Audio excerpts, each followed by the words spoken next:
So welcome back to my channel. This is Gamer Dom, and has anybody seen all the proposed changes, well, the second set of proposed changes to preferential matchmaking tier 8 tanks?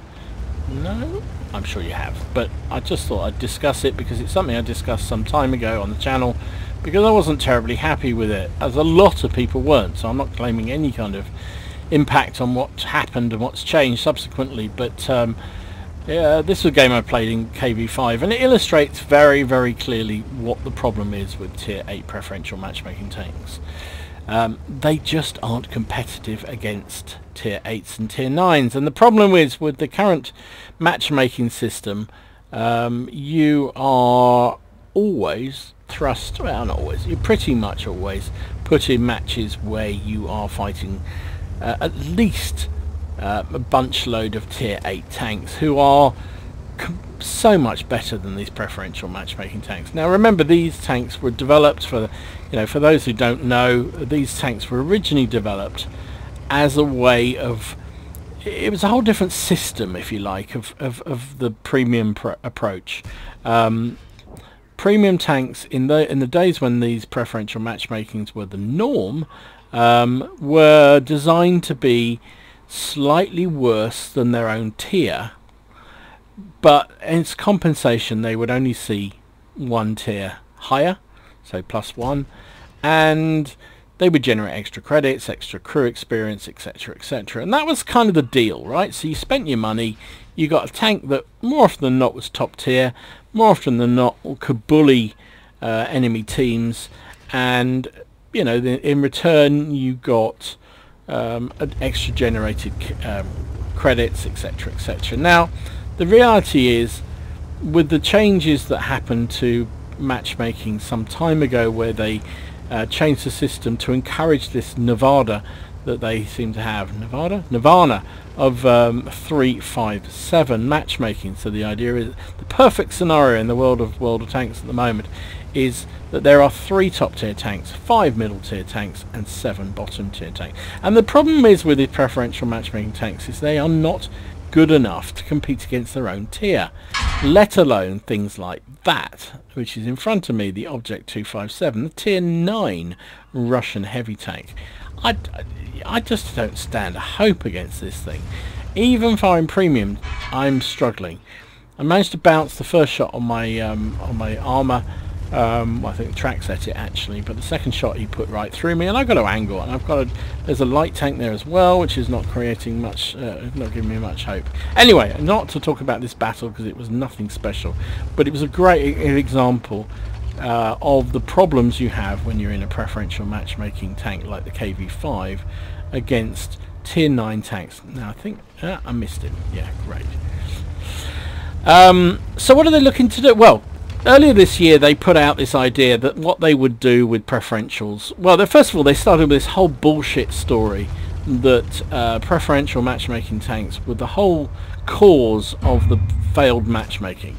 The fact that when you take out your tier 8, you always, almost always, get in a game where you're up against tier 10s was all the fault of the preferential matchmaking tanks. That's what they tried to tell us. What a load of dingo's kidneys. Complete and utter bullshit. I've changed to HE, if you notice. That's the only way I can do any damage to that thing. So that was what they're trying to tell us, and it's a load of bullshit. And I noticed with the latest communications they've dropped that stupid idea.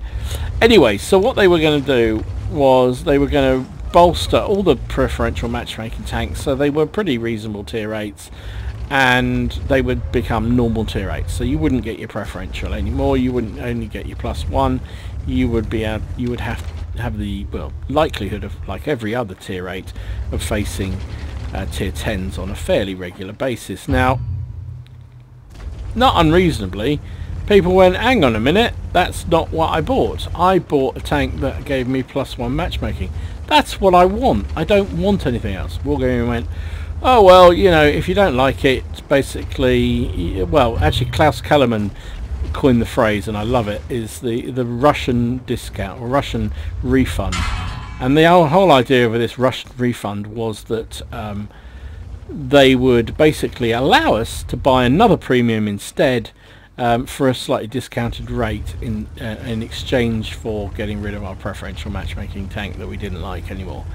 Yeah, so you've spent a load of money on a tank and you then have to basically spend more money to replace it with a tank that's competitive. Yeah, that's really fair. So not unreasonably, that was another thing that caused a lot of angst amongst the community, myself included. Hey ho. Anyway, long story short, Wargaming listened finally to the outcry, the anger, the frustration and the annoyance, and I've stopped spending money since they announced that, because I thought, screw you boys, and I think a lot of other people have too. So they decided in this latest communication that they're going to go back to the drawing board, and they are super testing a number of alternatives at the moment. What they're looking at is that they would retain preferential +1 matchmaking. So all these preferential tier 8s, and we haven't looked at any other tiers yet, so this is just tier 8s at the moment, will retain their preferential matchmaking status. They will only ever see +1, so they'll see tier 9s. Now that doesn't help in terms of their inability to even deal with their own tier half the time, let alone tier 9s like this Object 257. So what they've agreed to do, or what they're looking to do, is to buff all these tanks considerably. So we'll talk about these in some detail in a second, but basically they pretty much across the board it is to increase their penetration of their main guns, because this thing for instance has a standard penetration of 168 and they're proposing to make it 182. They're also proposing to up the armour on this, improving the aim time, basically gun handling mechanics of pretty much all the tier 5s, and that is to be welcomed, I think. So basically the idea is these things will be competitive. These things will be. Now I just have to shout out to these tanks on my team. Here I am. I've been in this village with the help of a couple of mediums with TD or two, trying to hold up against a tier 8 and a tier 9 heavy tank, and I got absolutely diddly squat help. I mean, nobody really came to help me. You've got a Black Prince sitting in the middle road sniping. They're not pushing round onto the corner. They've had an outnumber against that tortoise for quite some time and have done nothing to help. So just thought I'd point that out. Anyway, that was a classic example of how KV5 just can't cope, cannot deal with the enemy tier 10s, tier 9s and even tier 8s. It just can't. It's just not good enough. It's I've always said these things are actually a tier 7.5. They're not tier 8s, they're tier 7.5. Anyway, let's go and have a look at some of the changes that they're proposing.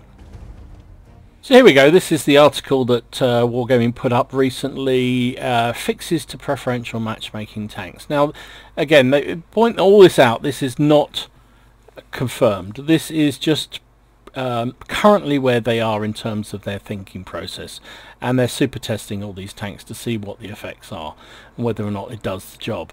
So it was May that they proposed the changes. As the feedback and testing shows, the reason why you like these tanks in battle is, or brought them into your garage in the first place, is their preferential status. Yep. And unique characteristics. Yep. So they've gone back to the drawing board. So good luck, well done to them. I think good on them. At least they admitted they made a mistake. Although they still haven't admitted the absolute bullshit about preferential matchmaking, throwing out the whole matchmaking system. That's bullshit. And again, I said at the time, why the heck? It's their matchmaking system. Surely they can just reprogram it. It's not that difficult. If you want to solve a problem, it's not that difficult. Anyway, so this is the basic problem we know, is that they can't really compete in tier 9 matches, and certainly can't compete against tier 8s, and even buffing them is just no fun at all. So what they're looking to do, and there's a whole list here, and I urge you, I'll put the link if I remember in the description down below, but I urge you to go and have a look at all the various changes, because they talked about every single one of these tanks, about what they're proposing to do. So the KV5 increase of 167 penetration to 182 with its standard rounds. They're going to boost the commander's cupola and the R2D2 by a little bit. 150 to 190, 150 to 170, and improve its gun aiming time actually quite considerably. 2.9 to 2.3 is pretty good.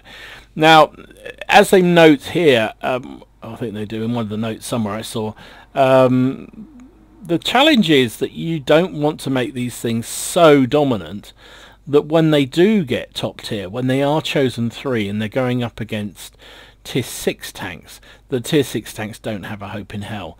So it's a balancing act. They need to get this right in terms of the tier 8s have got to be able to the tier 6s and tier 7s have got to have a chance against these preferential 8s, but at the same time the 8s have to have a chance against their own peers and against the tier 9s, and it's a balance, right? So I think what they're proposing is okay. I'd like to see a little bit more armor. I think that's still pretty weak, but then again, you've got to aim for those cupolas because it's quite hard to pen otherwise. So mind you, just hit the 2 button and you're there anyway. So that's the KV5. The I6 increased the penetration of standard rounds from 175 to 182, so that's the same as KV5, and premium shells go up from 217 to 225. Improve aim time of 3.4 to 2.8. That's very good. Wow, 2.8. Improve the frontal armoring up to 190 on the sides of the gun mantle. Okay, so the turret's going to get a boost, so that's good. I didn't think the I6 was terrible at the moment, but that gun penetration is a bit on the weak side. FCM, if they go through this will be a bruiser. So the FCM is a French preferential matchmaking heavy. It was always a very speedy, lightweight heavy, and they're proposing to increase its power ratio from 19.5 to 23. Wow. Damage per minute by 10% up to 2,100. That will be very, very interesting if they go ahead with that. One of the weakest preferential matchmaking tanks, or any heavy tank I think at the moment, is the 112, the Chinese preferential premium heavy tank. Again, looking to bolster its gun to the same sort of level, 182, and the velocity of its heat shells from 640 to 720. So velocity counts. Speed of getting the shell to target makes a big difference, means you don't have to lead the shot so much, so that's interesting. Damage per minute also going up by a small amount, 1775 to 185.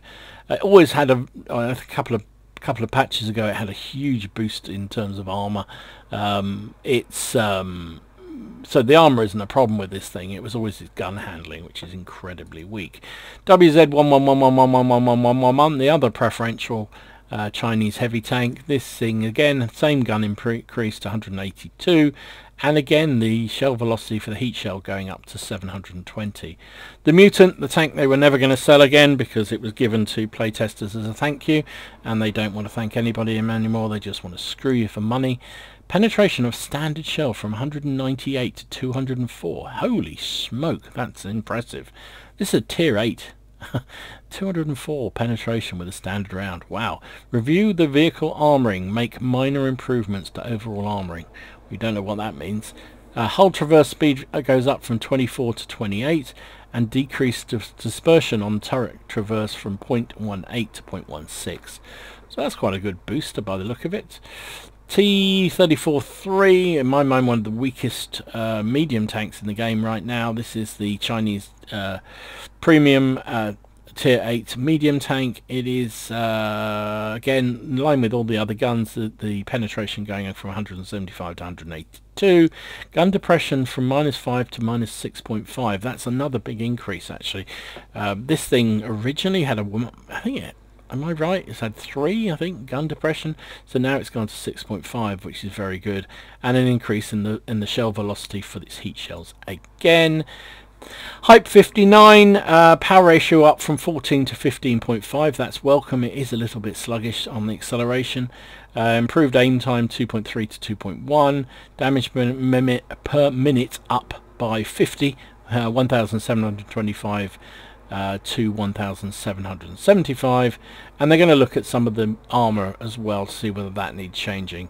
Super Pershing, what have we got here? Increase the standard penetration of the shell from 192 to 202. I always thought the gun here on this thing is actually competitive. I quite like playing my Super Pershing at the moment. It can compete.